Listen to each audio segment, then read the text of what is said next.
أعوذ بالله من الشيطان الرجيم. بسم الله الرحمن الرحيم. سبح اسم ربك الأعلى الذي خلق فسوى والذي قدر فهدى والذي أخرج المرعى فجعله غثاء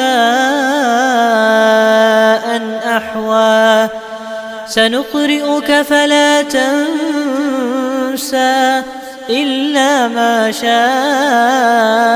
الله إنه يعلم الجهر وما يخفى ونيسرك لليسرى فذكر إن نفعت الذكرى سيذكر من يخشى ويتجنبها الأشقى الذي يصلى النار الكبرى ثم لا يموت فيها ولا يحيا قد أفلح من تزكى وذكر اسم ربه فصلى بل تؤثرون الحياة الدنيا والآخرة خير وأبقى إن هذا لفي الصحف الأولى صحف إبراهيم وموسى.